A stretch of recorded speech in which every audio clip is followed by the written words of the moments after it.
जी जनाब, let's now start question number 2 of winter 2023।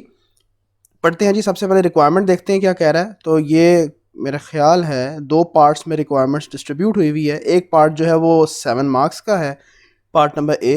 इसी तरह इसका जो सेकंड पार्ट है, पार्ट नंबर बी, वो भी 7 मार्क्स का है। So it is of 14 marks in total. सबसे पहले ज़रा पार्ट ए की रिक्वायरमेंट देखते हैं क्या कह रहा है। कह रहा है calculate a suitable discount rate for the garden furniture project, include a brief explanation of your approach. Okay. और पार्ट बी में क्या कह रहा है, recommend with supporting calculations whether the new equipment should be leased और purchased. Okay. सो ये तो देख के लग रहा है कि लीज या परचेज की जो ऑप्शन है ये उसके ऊपर बेस्ड है। चलें बहरहाल पार्ट बाय पार्ट इसको लेके चलते हैं। सबसे पहले पार्ट ए पढ़ते हैं। कह रहा है कि you work in the finance department of Malaro limited, privately owned manufacturing company that produces terracotta pots used for garden plants. ये पॉट्स बेसिकली वो गमले हैं जिसके अंदर हम लोग अपने पौधे वगैरह जो लगाते हैं अपने गार्डन के अंदर, ये उसका जिक्र कर रहा है। The company has developed a strong customer base and exports to many locations worldwide. Okay, the factory is not currently at full capacity, and so the board have decided to diversify and are currently considering manufacturing garden furniture alongside pots. Okay, the board hopes to generate sales to many of its existing retailers who typically also stock outdoor furniture in their stores. ठीक हो गया। तो वो बात ये कर रहा है कि अभी करंटली आप गार्डन्स के लिए पॉट्स बनाते हैं और अब आप डाइवर्सिफाई करना चाह रहे हो एक और बिजनेस में जो कि गार्डन फर्नीचर में डील करता है वो बिजनेस। तो डेफिनेटली जैसे वो यहाँ पे जिक्र कर रहा है, it is diversification away from your main stream business. Although garden की ही कोई ना कोई प्रोडक्ट है, लेकिन प्रोडक्ट की नोयत तो डिफरेंट है, इंडस्ट्री एक अलग कहलाएगी। पहले आप पॉट्स बनाते हो, वो जो गमले हैं उनको आप मैन्युफैक्चर करते हो, अब आप गार्डन का फर्नीचर जो है वो बनाने का प्लान रखते हो। और आप ये कह रहे हो कि आप अपना ये फर्नीचर एग्जिस्टिंग रिटेलर्स को बेच पाओगे, वो लोग जो कि अपने रिटेल आउटलेट्स पे आउटडोर फर्नीचर रखते हैं, तो आप उनके पास अपना जो गार्डन का फर्नीचर है वो रखवा सकोगे।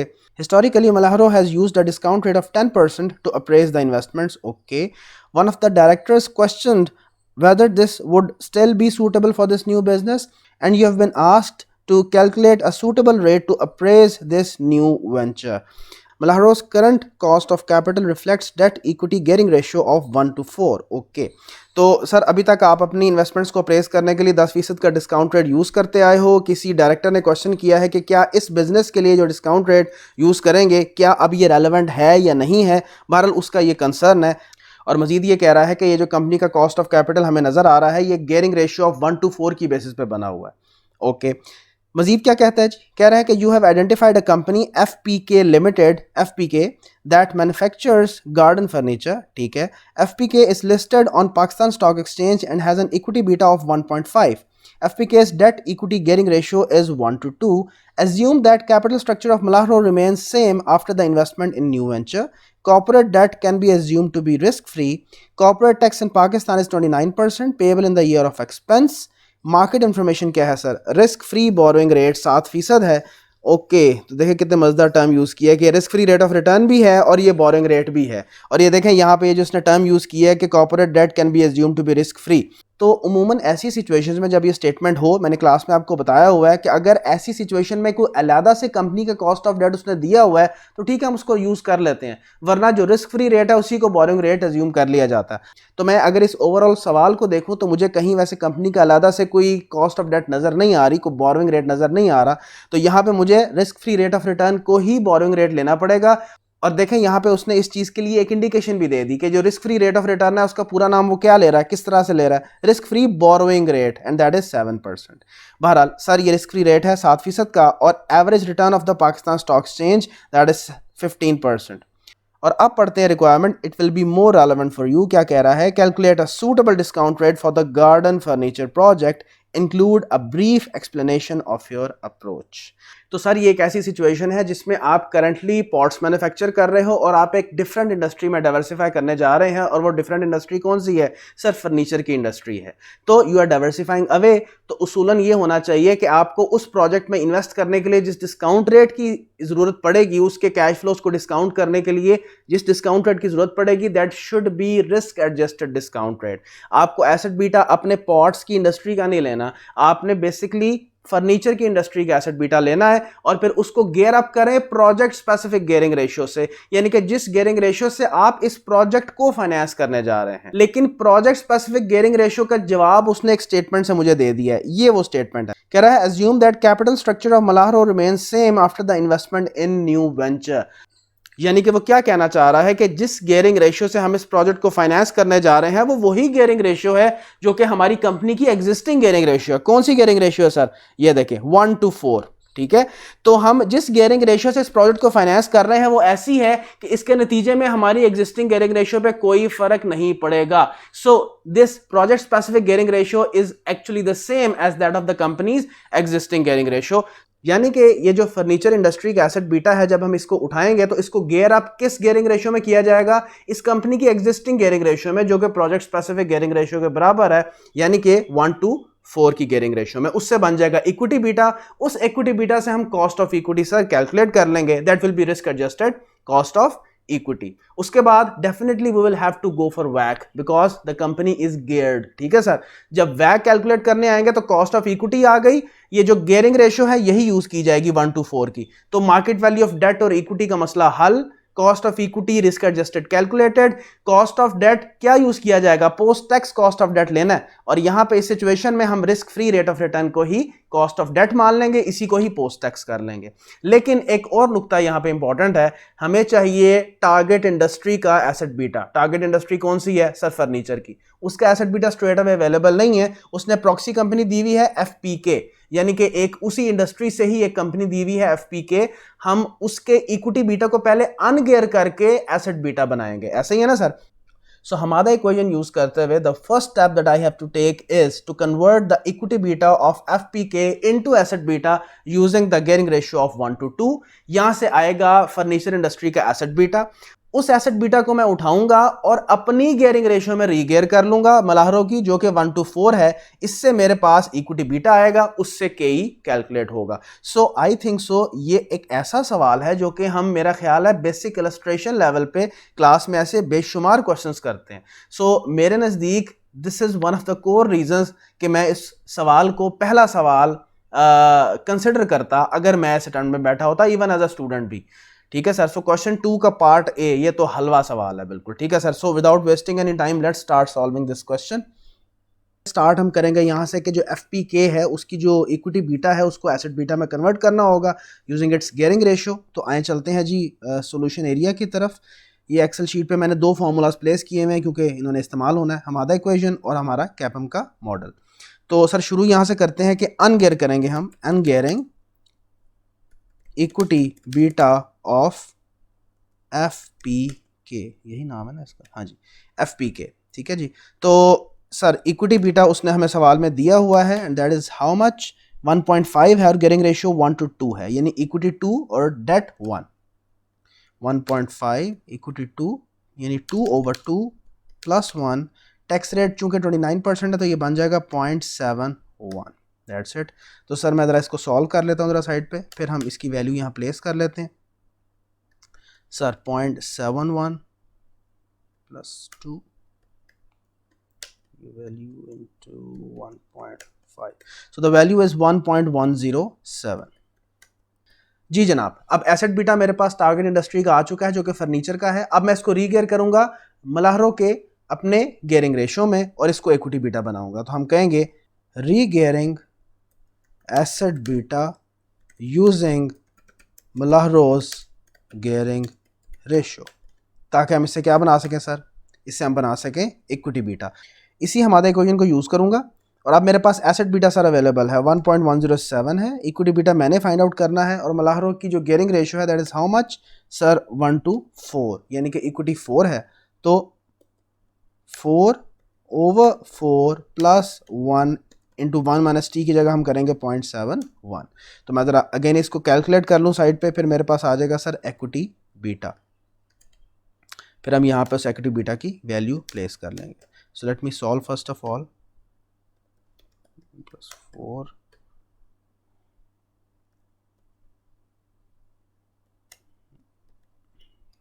7, तो ये बन जाएगा 1.3। 1.3 ले सर, अब हमारे पास इक्विटी बीटा आ चुका हुआ है जो कि रेलेवेंट है हमारे लिए कि हम इससे कॉस्ट ऑफ इक्विटी निकाल सके यूजिंग कैपम। तो इससे जो कॉस्ट ऑफ इक्विटी आएगा that will be risk adjusted cost of equity. ले सर, अब कैलकुलेट करते हैं। So risk free rate of return उसने सवाल में 7% दिया हुआ है, इक्विटी बीटा 1.3 है, मार्केट रिटर्न उसने 15 दिया हुआ है और 15 अगेन रिस्क फ्री रेट आ गया, 7 पुट करेंगे और सॉल्व कर लेंगे कॉस्ट ऑफ इक्विटी कैलकुलेट करने के लिए। 8 into 1.3 plus 7, so the value is 17.4%. so the risk adjusted cost of equity is 17.4%. अब सर हम कैलकुलेट करेंगे वैक। वैक में मार्केट वैल्यू ऑफ डेट और इक्विटी यूज होता है, वो मल्हारों का उसने दिया हुआ है 1:4 की गेयरिंग रेशियो है। उसी से गेयरिंग हुई है एसेट बीटा की ताकि इक्विटी बीटा बनाया जा सके, उसी को वैक में भी यूज करेंगे, यानी वेट्स बने बनाए हैं। कॉस्ट ऑफ इक्विटी कैलकुलेटेड है। कॉस्ट ऑफ डेट सर अभी बात हुई हमारी कुछ देर पहले, जो रिस्क फ्री रेट है उसी को पकड़ के पोस्ट टैक्स कर देंगे। सो मैं वैक जो है वो टेबल की सूरत में कैलकुलेट करता हूं, आप इसको इक्वेशन की सूरत में भी कर सकते हैं। तो ये देखें सर, ये एक स्ट्रक्चर है, मैं यही स्ट्रक्चर को इवन क्लास में भी लेके चल रहा होता हूँ। इट्स एक्सट्रीमली सिंपल, इक्विटी और डेट। जी सर, इक्विटी और डेट है। ये जो इसकी गेयरिंग रेशियो है मल्हारों की वो क्या है 1:4, यानी कि इक्विटी जो है वो 4 है और डेट 1 है। तो मैं इसको इधर ही वेट्स में कन्वर्ट कर लेता हूँ, यानी कि जो इक्विटी 4 है तो 4/5, इसी तरह से जो डेट 1 है तो 1/5। तो मेरे पास ये वेट्स आ गए, ठीक है सर। और कॉस्ट क्या है मैंने कैलकुलेट की हुई है, कॉस्ट ऑफ इक्विटी 17.4, और जो डेट है sir, debt risk free rate चलेगा लेकिन उसको पोस्ट टैक्स किया जाएगा। ये देखिए 7 into 0.71, ठीक है sir. Risk free rate is considered as the cost of debt, that is 7%। तो इसको पोस्ट टैक्स किया है क्योंकि आप जानते हो वैक के अंदर जो कॉस्ट ऑफ डेट लिया जाता है वो पोस्ट टैक्स किया जाता है। तो मैंने इसको पोस्ट टैक्स कर दिया।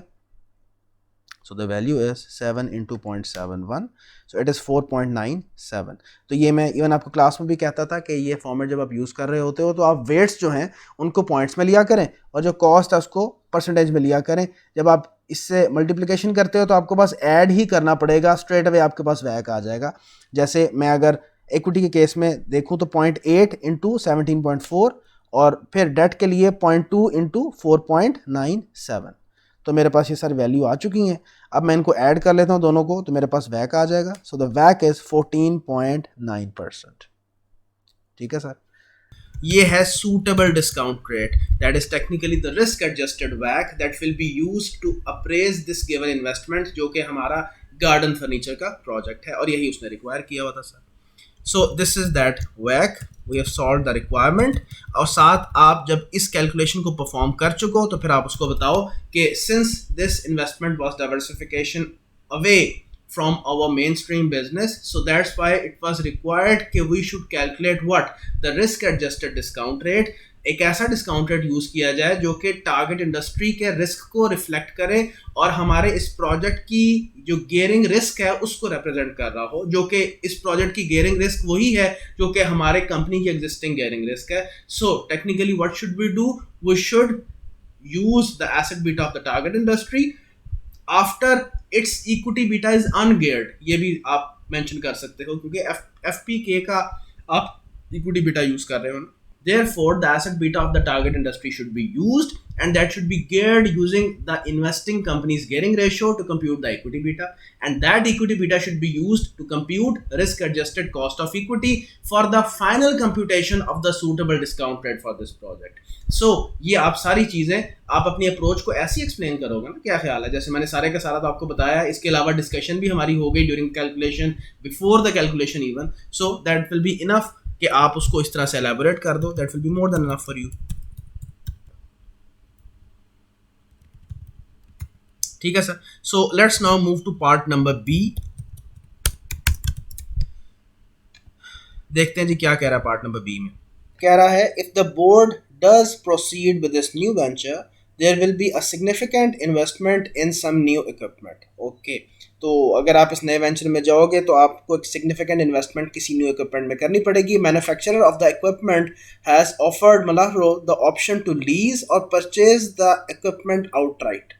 ओके, आउटराइट का मतलब होता है कंप्लीटली, होली, यानी कि आपको सर ये परचेज करना पड़ेगा कंप्लीटली शुरू में ही, यानी इसमें ये बाइंग थ्रू लोन ऑप्शन नहीं है। ये चीज़ अपनी जहन में रखें, buying through loan option is a different thing. वो कौन सी सिचुएशन होती है जब आप एक एसेट लेना चाहते हो लेकिन आपकी जेब में पैसे नहीं होते, तो आप उसके लिए लोन की फाइनेंसिंग ले लेते हैं। तो बजाय इसके अभी कैश का आउटफ्लो हो, आप लोन ले लेते हैं और फिर लोन की रीपेमेंट होती है, डेट सर्विसिंग आप करते हो और आउटफ्लो फिर ओवर द ईयर्स स्प्रेड हो जाता है in terms of repayment of loan. लेकिन ये क्या है, लीज का कंपैरिजन होने जा रहा है आउटराइट परचेज के साथ, यानी कि यूं समझ लें कि आप अभी सारी की सारी पेमेंट करने लगे हो।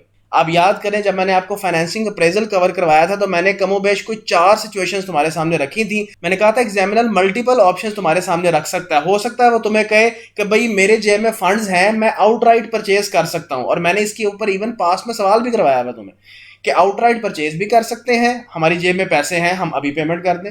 फिर बाइंग थ्रू लोन ऑप्शन, मैं लोन लेके बाय कर लूं, ये एक सेकंड सिचुएशन है।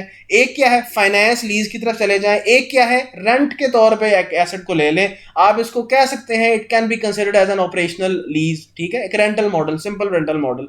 तो 4 मॉडल्स मैंने आपको करवाए हुए हैं। ये खैर से पहले मॉडल की एप्लीकेशन यहाँ पे है कि या तो लीज या परचेज आउटराइट, ठीक है, यानी हम फुली परचेज करेंगे सर, ठीक है, आउटराइट परचेज करेंगे। अच्छा देखते हैं, मजीद पढ़ते हैं इसको क्या कह रहा है। आउटराइट परचेज सबसे पहली ऑप्शन है, the new equipment can be purchased for ₹28 million. The board estimates that the new equipment will have a life of 5 years and would realize a scrap value of ₹2.8 million at the end of its useful life. The equipment would be eligible for tax depreciation at 25% in the year of acquisition and then 15% thereafter, okay, on reducing balance method. On disposal there would be a balancing adjustment. Sir यहाँ पे एक बड़ी different चीज़ है जो कि आपने notice की होगी शायद इस पैराग्राफ के अंदर, कह रहा है इक्विपमेंट एलिजिबल है फॉर टैक्स डेप्रिसिएशन, ये कोई इनिशियल अलाउंस वगैरह नहीं है। In the year of acquisition 25% eligibility मिलेगी and then 15% thereafter on the reducing balance method. जो इनिशियल अलाउंस होता है आमतौर पर जब हमने सवाल किए हैं वो क्या होता है, उसमें क्या किस अंदाज में वो बात कर रहा होता है कि इसके ऊपर एक इनिशियल अलाउंस मिलेगा 40% का और एक नॉर्मल अलाउंस है इसके अलावा ईयरली बेसिस पे 20%, बस वो ये उमूमन बात करके खामोश हो जाता है। लेकिन यहाँ पे उसने बड़े चेंज अंदाज में बात की है, कह रहा है जिस साल में एक्विजिशन है उसमें डेप्रिसिएशन 25% है और फिर अगले सालों में 15% चलेगी। हालांकि जब हमने कोई सवाल किया था अपना जिसके अंदर कोई इनिशियल अलाउंस था, उसमें क्या होता है, पहले साल में इनिशियल अलाउंस भी होता है और पहले साल में नॉर्मल अलाउंस भी होता है और अगले सालों में फिर नॉर्मल अलाउंस तो चलता ही है जैसे चल रहा होता है। हम लोग इवन टैक्स ऑर्डिनेंस में भी ऐसे ही करते हैं। लेकिन यहाँ पे वो चेंज अंदाज में आया है, कहता है कि पहले साल में इन द ईयर ऑफ एक्विजिशन में 25% की तुम डेप्रिसिएशन यूज करोगे, अगले सालों के लिए तो 15% यूज कर लेना और आखिरी ईयर में बैलेंसिंग एडजस्टमेंट है। ये तो खैर वही वाली बात है, इसमें कोई नई चीज़ नहीं है। हम लोग एंड पे जाके वो जितना भी WDV बचता है उस सबको क्लेम कर लेते हैं, तो हम ऐसे ही करेंगे। बहरहाल इसमें कॉम्प्लेक्सिटी ऐसा पूरे केस में कोई नहीं है, उसने और तो कोई खर्चा ही नहीं दिया तुम्हें। अगर मैं देखूं, हम लोग आमतौर पे देखते हैं ना, इंश्योरेंस का खर्चा होता है, मेंटेनेंस कॉस्ट का खर्चा होता है, ऐसी कोई चीज़ ही नहीं है। शुरू में आउटफ्लो हो जाएगा, एंड पे इनफ्लो हो जाएगा और जो डेप्रिसिएशन है उसके ऊपर सर टैक्स सेविंग्स क्रिएट हो जाएंगी, दैट्स इट। अब देखो फाइनेंसिंग अप्रेजल में हम क्या कर रहे होते हैं, हम वो कैश फ्लोज लेते हैं जो कि फाइनेंसिंग के कैश फ्लोज हैं, ठीक है, या इसके अलावा म्यूचुअली एक्सक्लूसिव कैश फ्लोज, यानी कि ऐसा कैश फ्लोज, ऐसे सेट ऑफ कैश फ्लोज जो किसी एक मोड ऑफ फाइनेंस में है दूसरे मोड ऑफ फाइनेंस में नहीं है। जैसे हमारी इस सिचुएशन में 2 मोड्स ऑफ फाइनेंस उसने दिए हुए हैं, एक तो परचेज आउटराइट और दूसरा लीज। तो हम वो कैश फ्लोज लेंगे जो किसी एक ऑप्शन में एग्जिस्ट करते हैं दूसरे में एग्जिस्ट नहीं करते। सो म्यूचुअली एक्सक्लूसिव कैश फ्लोज एक तो लेने होते हैं और दूसरे फाइनेंसिंग कैश फ्लोज लेने होते हैं। तो हमारी इस सिचुएशन में आउटराइट परचेज में बस यही 3 एक चीजें हैं, शुरू में आउटफ्लो, एंड पे डिस्पोजल प्रोसीड्स के मद में इनफ्लो और बीच में टैक्स सेविंग्स आ जाएंगे। एंड पे उसी तरह से हम करेंगे, गेन या लॉस ऑन डिस्पोजल अगर आएगा तो उसका भी टैक्स इंपैक्ट ले लिया जाएगा। इसके अलावा तो और कोई आइटम एग्जिस्ट ही नहीं कर रही। अच्छा लीज भी पढ़ लेते हैं जी, लीज ये किस तरह की है हमें अंदाजा हो जाएगा। Malaro could lease the equipment under a 5-year lease comprising 5 annual payments of ₹6 million payable in advance. Okay, 5 सालों का लीज एग्रीमेंट है और पेएबल इन एडवांस है sir 6 million each. The lease payment qualifies for tax relief calculated on an accruals basis. ये सिर्फ आपको उसने Dodge देने की कोशिश की है, ये वही बात करना चाह रहा है कि सर ये जो जैसे हम लोग क्लास में भी पढ़ रहे होते हैं कि जो भी एडवांस की अमाउंट होती है, कोई भी एडवांस का कैश फ्लो है जो टैक्स अट्रैक्ट करता है, तो उस पर बाय डिफॉल्ट अगर वो एडवांस में प्लेस हुआ हुआ है तो उसका टैक्स बाय डिफॉल्ट 1 साल एरियर्स में जा रहा होता है। इसको एक्रूअल बेसिस पे टैक्स का इंपैक्ट लेना भी कहते हैं। वो जो मैं बात नहीं कर रहा होता कि अगर कोई फॉर एग्जांपल मेरा ऑपरेशनल खर्चा है जो साल के शुरू में हो गया, तो जाहिर है उसकी टैक्स सेविंग मैं साल के बाद ही रिटर्न फाइल करूंगा और क्लेम कर रहा होता हूँ ना, क्या ख्याल है? तो अगर कोई ऐसा खर्चा या कोई ऐसी आइटम है जो टैक्स टैक्स अट्रैक्ट करती है और वो साल के शुरू में प्लेस्ड है, so the tax impact of the same will be placed after 1 year by default. तो वो ये बात कर रहा है, यानी कि ये 5 सालों की जो लीज पेमेंट्स हैं इसका ड्यूरेशन क्या होगा, 0 से 4 तक, लेकिन टैक्स का इंपैक्ट कैसे होगा, 1 to 5 तक। That's it.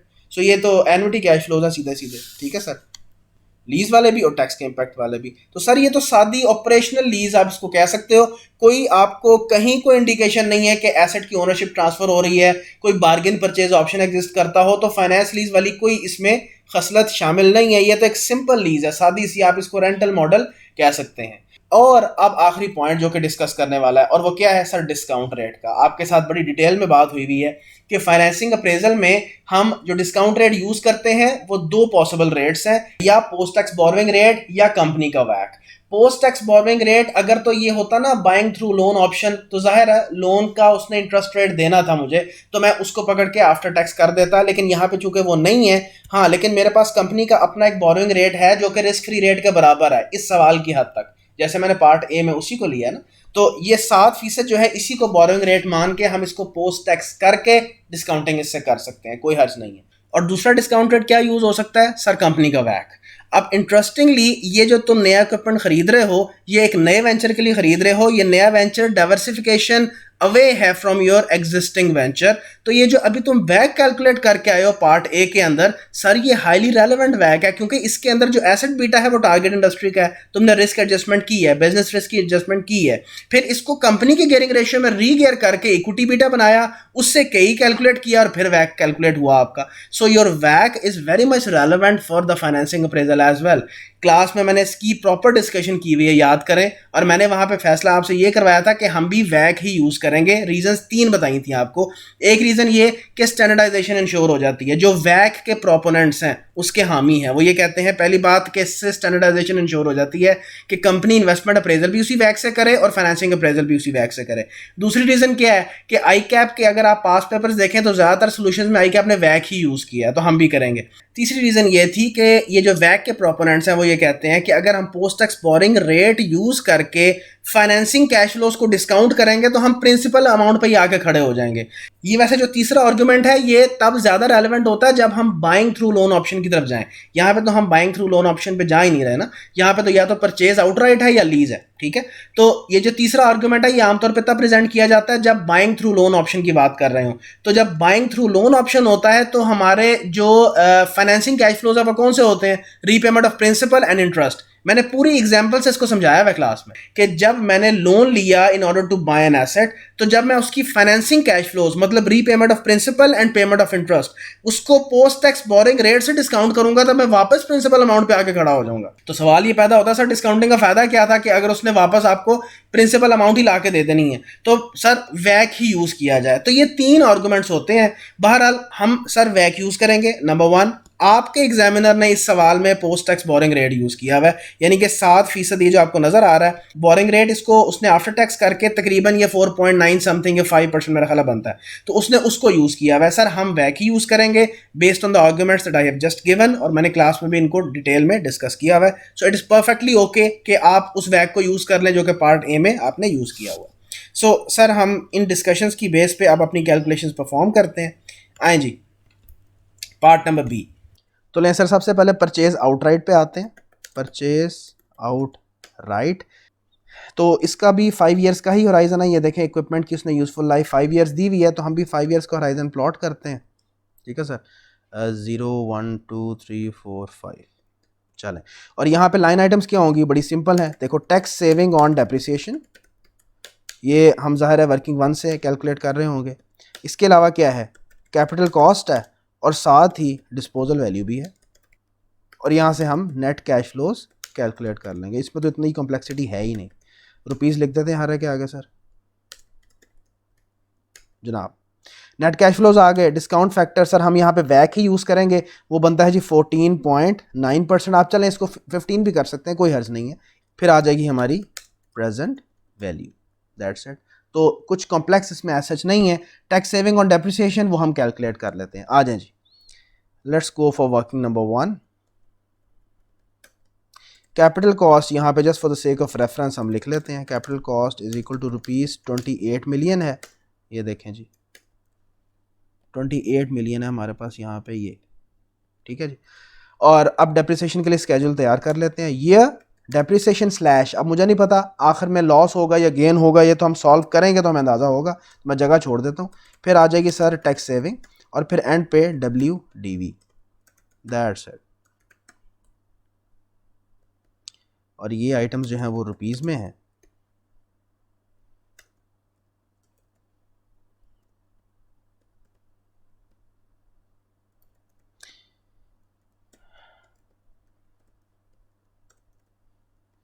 ले जनाब, तो 5 साल का ये प्रोजेक्ट है, तो 1 2 3 4 5, ठीक है जनाब। डेप्रिसिएशन का जहाँ तक ताल्लुक है, पहले साल में 25% है, उसके बाद 15% है। जहाँ तक टैक्स रेट का ताल्लुक है, टैक्स रेट इज़ 29%। तो लिख लिया है ताकि प्रेजेंटेशन में भी बेहतर लगे और हमारे पास भी रेफरेंस के तौर पे मौजूद हो, ज़रा एरर्स वगैरह नहीं होते उससे। चलें जी, let's start with the depreciation for the first year. It is 28 million into 25%। ये हमारे पास आ गई पहले साल की डेप्रिसिएशन 7 मिलियन।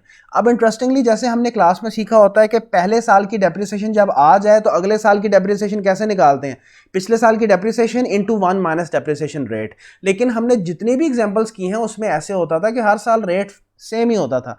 यहाँ पे अब ये काम नहीं चलेगा। अब हमें कम से कम एक साल के लिए 15% की बेसिस पे डेप्रिसिएशन का रेट ट्रेडिशनल अंदाज में निकालना पड़ेगा।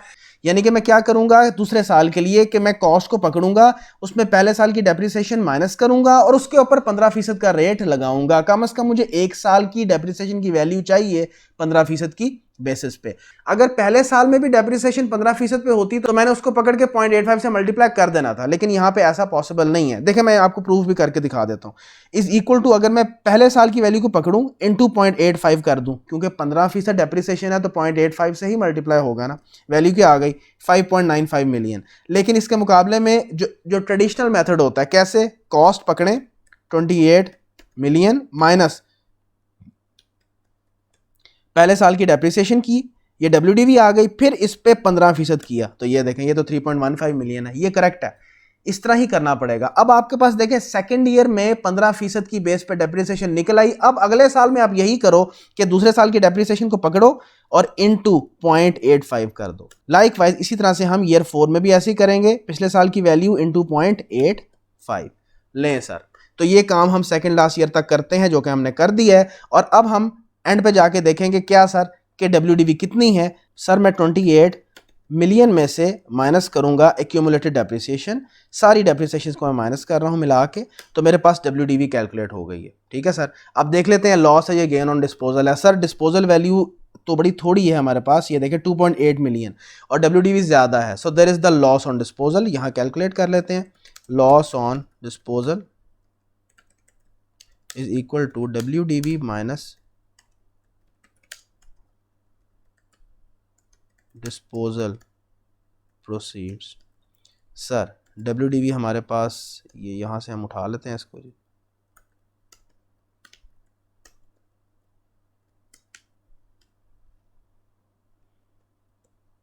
Minus 2.8 million.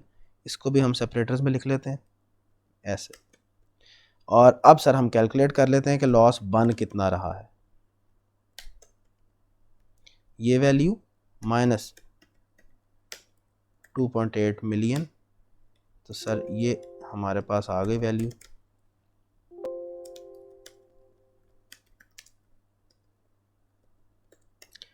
$10.096 समथिंग मिलियन है, ये हमारा लॉस ऑन डिस्पोजल है। तो हमें पता चल गया लॉस है, ऊपर भी मैं लिख रहा हूँ लॉस और नीचे उस लॉस की वैल्यू लिख देते हैं 1009665। तो अब सर मामला बिल्कुल सिंपल है, मुझे सिर्फ टैक्स सेविंग कैलकुलेट करनी है। आए कैलकुलेट करते हैं, 7 मिलियन का 29%, लाइकवाइज 3.15 मिलियन का 29%। ठीक है, इस तरह से हम करते जाएंगे हर साल के लिए। आपने वही काम करना है, कोई इसमें डिफरेंट चीज़ नहीं है। मैंने एक्सेल का फ़ायदा उठाते हुए वो फॉर्मूले को कॉपी पेस्ट कर दिया। करना आपने क्या होता है, बस हर साल की डेप्रिसिएशन या लॉस की आइटम पे टैक्स सेविंग ही कैलकुलेट करनी है। So once you have calculated, अब इसको प्लेस कर लेते हैं अपने मेन स्ट्रक्चर में ईयर ऑन ईयर बेसिस पे। तो सर ये टैक्स सेविंग मेरे पास आ गई। इसी तरह से सेकेंड ईयर की टैक्स सेविंग आ गई, थर्ड ईयर की टैक्स सेविंग आ गई, फोर्थ ईयर की टैक्स सेविंग और फिफ्थ ईयर की टैक्स सेविंग।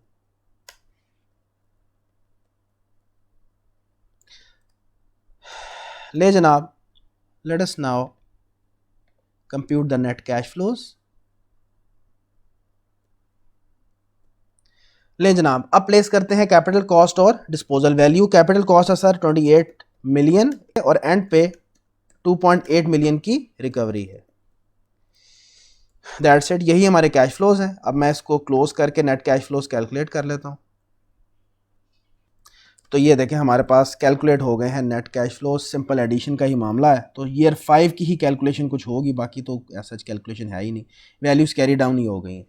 जी सर, अब आते हैं डिस्काउंट फैक्टर की कैलकुलेशन के ऊपर। So let's calculate the discount factor. 1/1.15 raise power, मैंने उस सेल का रेफरेंस दिया है जहाँ पे 0 मैंशनड है, तो इससे डिस्काउंट फैक्टर कैलकुलेट हो गया। अगेन ये एक्सेल का फ़ायदा उठाया मैंने। अब मैं इस फॉर्मूले को कॉपी करके जब मैं नेक्स्ट सेल्स में पेस्ट करूँगा तो ये ऑटोमेटिकली मेरा डिस्काउंट फैक्टर कैलकुलेट करके मुझे दे देगा। क्योंकि एक्सेल में रिलेटिव रेफरेंसिंग होती है, तो उसने वो उस हिसाब से ईयर नंबर चेंज करता चला गया है, डिस्काउंट फैक्टर्स कैलकुलेट हो गए हैं। अगेन आपको वो सारी कहानी पता है, ये टेबल से भी फैच हो सकते हैं फैक्टर्स, कैलकुलेट भी आप कर सकते हो। बहरहाल डिस्काउंट फैक्टर्स मेरे पास आ चुके हैं। Now the next step is computing the present value. जी sir, net cash flows into discount factors, let's compute the present values. ये ईयर 0 की आ गई। अब मैं इस फॉर्मूले को सिर्फ कॉपी करके नेक्स्ट सेल्स में पेस्ट कर रहा हूँ, और हर ईयर में ऐसा ही हो रहा है। Net cash flows into the respective discount factors. So if now we add all the present values, you will get the net present value for the purchase outright option. ले सर कैलकुलेट करते हैं, सम कर लेते हैं तमाम values को, and the value is 21.8 something million. तो ज़ाहिर है इसने नेगेटिव में ही आना है, क्योंकि हमने यहाँ पे जो साइंस रखे हैं वो कॉस्ट को नेगेटिव और बेनिफिट्स को पॉजिटिव रखा है। अगर हम रिवर्स करते तो फिर जाहिर है वो फिर हमारा जवाब भी उसी अंदाज में आता। बहरहाल माइनस या प्लस ये इस केस में इंपॉर्टेंट नहीं होता। इंपॉर्टेंट ये होता है कि ये देखा जाए कि ये डिसीजन कॉस्ट बेस्ड है या बेनिफिट बेस्ड है। ये हम कोई एनपीवी ऑफ एन इन्वेस्टमेंट नहीं निकाल रहे, हम इन्वेस्टमेंट अप्रेजल नहीं कर रहे, हम फाइनेंसिंग अप्रेजल कर रहे हैं। Financing appraisal cost dominant decision होता है, उसमें basically net present value of cost निकल रही होती है, net present value of net cost calculate हो रही होती है। तो असल में जवाब आउटफ्लो की सूरत में ही आता है, लेकिन हमारा एक स्टाइल ये होता है कि हम फिर फाइनेंसिंग अप्रेजल में साइंस रिवर्स कर देते हैं, बेनिफिट्स को नेगेटिव ले जाते हैं और कॉस्ट को पॉजिटिव ले जाते हैं, क्योंकि ज़्यादातर खर्चे ही होते हैं। बहरहाल मैंने यहाँ पे इसको रिवर्स ही दिखाया है। रिवर्स से मुराद के वही साइंस यूज़ किए हैं जो हम इन्वेस्टमेंट अप्रेजल में करते हैं, कॉस्ट नेगेटिव, बेनिफिट्स पॉजिटिव। तो सर एनपीवी आ गया हमारा परचेज आउटराइट का। अब हम कैलकुलेट कर लेते हैं एनपीवी ऑफ लीज। यहाँ पे सिंपल हॉरिजॉन्टल मेथड जो है वो फॉलो हो जाएगा। ईयर नंबर लिखते हैं जी, डिस्क्रिप्शन, कैश फ्लोज हो जाएंगे, और उसके बाद discount factor, again it will be 15%, वैक ही यूज़ करेंगे, और फिर हमारी प्रेजेंट वैल्यू आ जाएगी। ठीक है जी।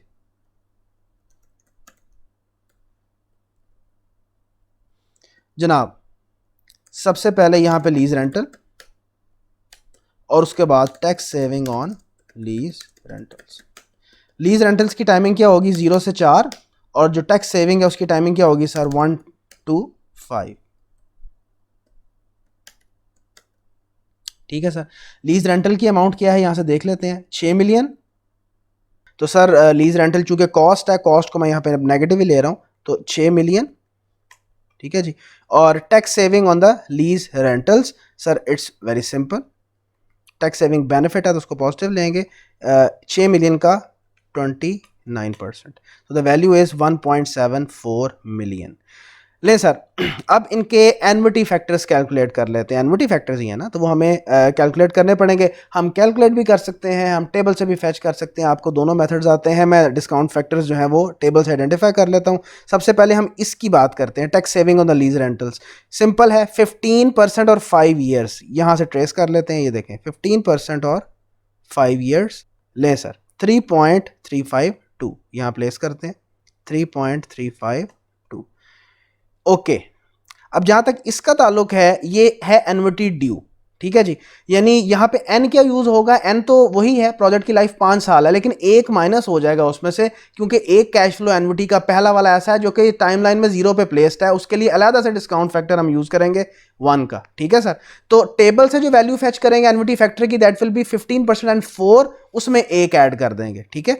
तो ये देखें सर, 15% और 4 का जो एन्युटी फैक्टर है दैट इज 2.855, उसमें एक ऐड करेंगे, ये देखें 1 plus 2.855, the value is 3.855, that's it। अब हमने कैश फ्लोस को डिस्काउंट फैक्टर से मल्टीप्लाई कर देना है, 6 मिलियन मल्टीप्लाई बाय 3.855, इसी तरह से 1.74 मिलियन इंटू 3.352।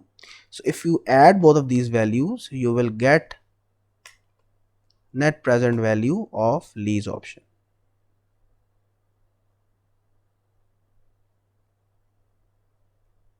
ठीक है सर। तो बेस्ड ऑन एनपीवी, किसकी एनपीवी जो है वो एनपीवी ऑफ कॉस्ट, ज़हन में रखें ये कॉस्ट डोमिनेंट सिचुएशन है, तो किसका एनपीवी ऑफ कॉस्ट ज़्यादा है सर, ये ऑप्शन नंबर 1, यानी कि आउटराइट परचेज के केस में ज़्यादा कॉस्ट पड़ेगी, जो लीज है उसके केस में कम कॉस्ट आपको पड़ेगी। So based on that we should recommend कि what should you do, you should go for the lease option, because in this case net present value of cost is less.